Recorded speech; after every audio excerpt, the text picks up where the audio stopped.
5 Network. This is Open Line.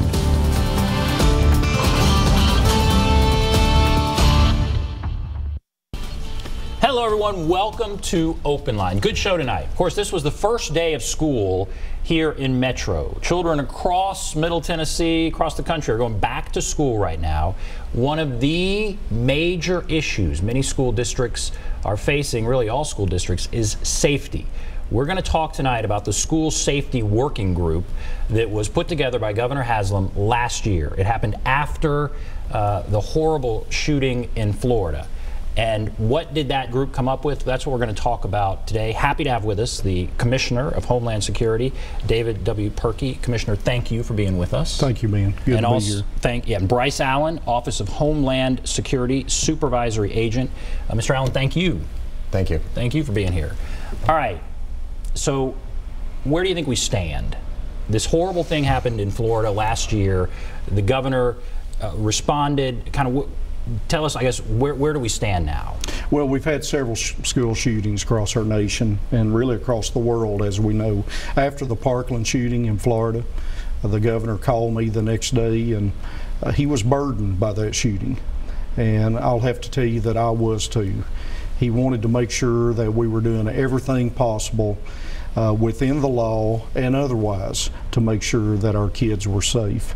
So we had about a 15-minute conversation, and out of that the governor appointed a 17-member working group that had subject matter experts from public safety, from the Department of Education and mental health. And that group began meeting in March for a very intense period because the General Assembly was about to go out of session.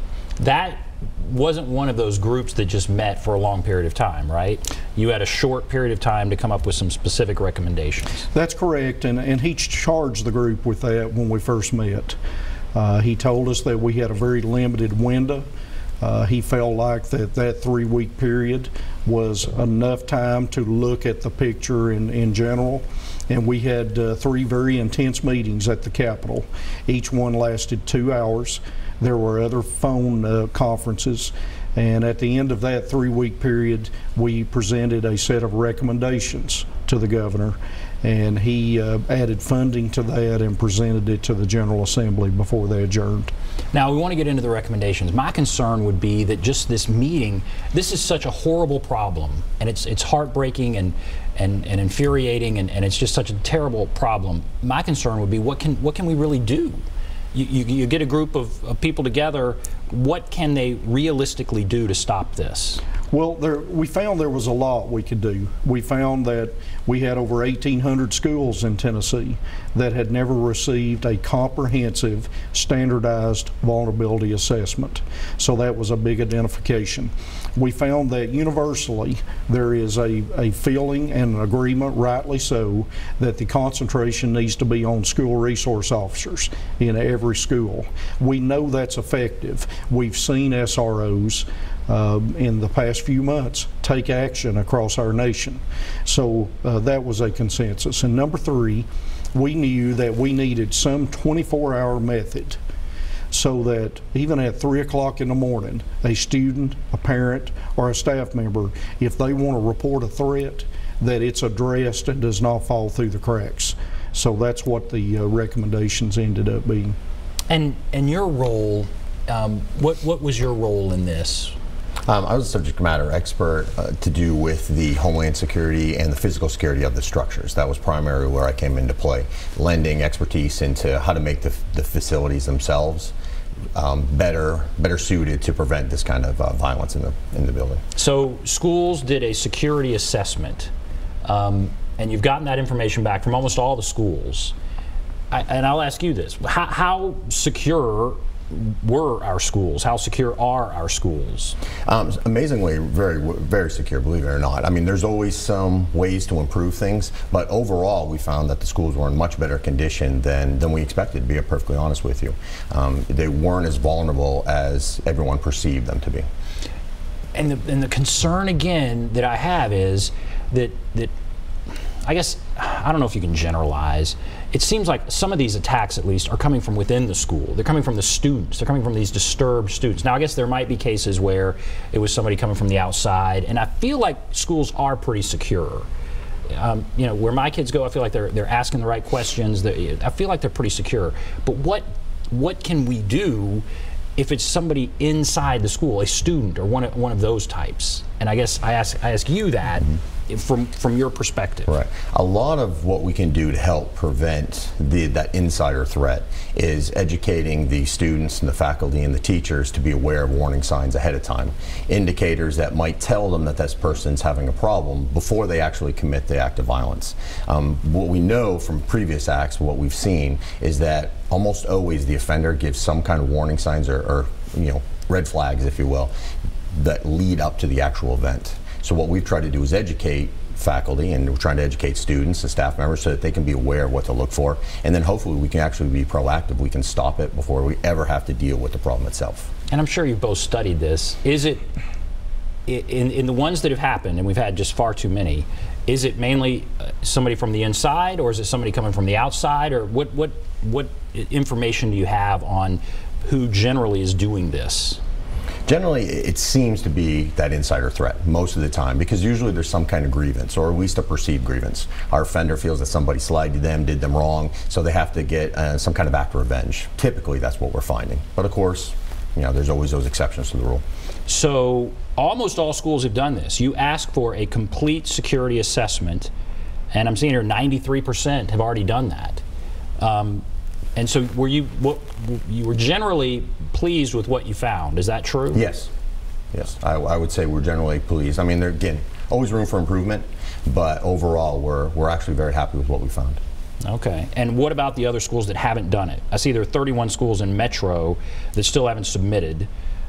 Shelby County, all the schools did, so that's great. But there's still some, I guess obviously 7% across the state that haven't. We're actually expecting those reports. They just haven't completed and finalized them yet. You brought up Metro specifically. I know they're actually working on it. They just haven't completed them yet. Okay. And actually, Ben, I would say we're pleased with that. We know that particularly the larger systems, it was a big ordeal for them to do. And we understand that and appreciate that. But we can tell you that across the board, we have been very pleased with the response. We know that now that local districts were hungry for a standardized full vulnerability assessment model, and that's what we've tried to put together. So you just mentioned Shelby County has submitted all of theirs. Metro is almost there, and the other larger systems. So we're very, very pleased with the response. What is involved in this security assessment? What did each school have to do, and what were you looking for? Well, our security assessment addressed a number of things. The primary focused on the building itself, how well the building was secured, primarily as it pertains to access management, keeping people out who aren't supposed to be in the facility. We also addressed a number of other things, such as lighting and landscaping. We even looked at environmental hazards. Say, for example, is there a neighboring facility or building that could potentially present a problem, might have to do with fire or chemical leak or anything along those natures. So we try to approach it from what we call an all hazards approach, because statistically speaking, schools are safe. So we had to look at everything that, even some of those things that are probably more typical that we could face, storms, flooding, power outages. So we tried to address it. So we had a number of criteria that we tried to address. I believe, if I recall correctly, it's 89 different criteria that had to be met by the varying schools based on their vulnerability. Wow, so it was really? pretty comprehensive. And who did that? Did the principal go through and do it, or did they hire somebody, or how did they do it? Well, we encouraged them to put together a multidiscipline team. We wanted them to bring in people from the school itself, law enforcement, emergency management, EMS, fire departments. We tried to get as many first responders to partner with the school officials themselves in order to conduct that assessment. We figured more eyes on the problem are going to be able to look at it from different points of view. So you get all this information, and you have the 3 recommendations.